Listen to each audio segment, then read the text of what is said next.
नमस्कार श्रोते हो. बऱ्याच व्यक्ती झोपण्यासाठी जो बिछाना किंवा जे अंथरूण वापरतात ते फार कडक असेल किंवा फार मऊ असेल तरी सुद्धा दुखणं सुरू होतं पाठीचं. आपलं अंथरूण, आपला बिछाना हा अति कडक असू नये किंवा अति मऊ सुद्धा असू नये. झोपताना आपण अंथरुणाची जशी काळजी घेतो तशी झोपल्यानंतर वारंवार कूस बदलणं किंवा वारंवार स्थिती बदलणं हे आरोग्यासाठी किंवा पाठीच्या बळकटीसाठी उपयुक्त असतं. बऱ्याच व्यक्तींना पोटावर झोपण्याची सवय असते. ज्या व्यक्तींना पाठीचं दुखणं आहे त्या व्यक्तींनी शक्यतो पोटावर झोपू नये. उशीसुद्धा फार कडक असू नये आणि अति मऊसुद्धा असू नये.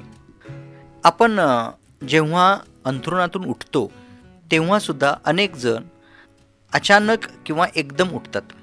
एकदम वर तोंड करून झोपलेल्या अवस्थेत तुम्ही तसेच उठलात तर पाठीच्या मणक्यावर ताण येण्याची खूप मोठी शक्यता असते. अंथरुणातून उठताना म्हणजे झोपलेल्या स्थितीतून उठताना शक्यतो आपण एका अंगावर व्हावं, एका बाजूला व्हावं आणि मग हळूहळू उठून बसावं आणि मग बिछाण्यावरून खाली यावं. ही सवय आपण नेहमीसाठी लावून घ्यायला हवी.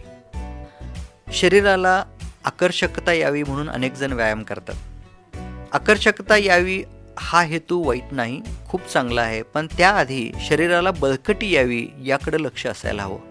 आणि ही बळकटी आपल्या शरीराच्या वेगवेगळ्या अवयवांच्या व्यायामावर अवलंबून असते.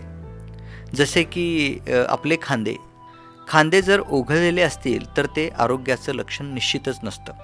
सुटलेलं पोट किंवा ओघळलेले खांदे ही जशी आरोग्याची लक्षणं नाहीत त्याच पद्धतीनं तुमची चालण्याची स्थिती, तुमची बसण्याची स्थिती, तुमची उभे राहण्याची स्थिती यावर सुद्धा तुमचं आरोग्य नीट आहे की नाही हे एखाद्या तज्ज्ञाला कळतं. तसंच बऱ्याचदा सर्वसामान्य व्यक्तीला सुद्धा कळू शकतं. आरोग्य जर चांगलं राहायचं असेल आणि आपल्याला वाटत असेल की कुठल्याही स्नायूवर ताण येऊ नये तर काही गोष्टी आपल्याला कटाक्षानं पाळायला हव्यात. कोणत्या आहेत त्या गोष्टी? एक तर फार वेळ एके ठिकाणी उभे राहू नये. जर तुम्ही उभ्या स्थितीत काम करत असाल तर शक्यतो एका पायाला विश्रांती द्यावी. म्हणजे जवळच एखादा उंचवटा असेल किंवा एखादा डबा असेल त्या डब्यावर पाय ठेवून उभं राहावं. ऑफिसमध्ये असाल तर एका पायाला विश्रांती मिळेल अशा पद्धतीनं टेबलाच्या आडव्या पट्टीवर पाय ठेवून उभे राहायला हरकत नाही. प्रवासात असाल तर एका पायाखाली सुटकेस घ्यावी.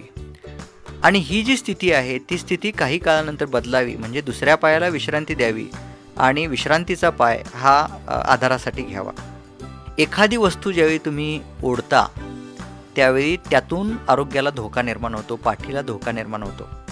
ओढण्यापेक्षा ढकलण्याला आपण प्राधान्य द्यावं. प्रौढ व्यक्तीने विशेष करून 30 नंतरच्या वयामध्ये अचानक एखादी गोष्ट करू नये. म्हणजे बरीच वर्षे तुम्ही जर क्रिकेट खेळला नसाल आणि ग्राउंडवर तुम्ही फिल्डिंग करत असाल तर एखादा कॅच घेताना तुमच्या पाठीच्या मणक्याचा कॅच जाऊ शकतो. त्यामुळं असं धाडस अचानकपणे करू नका.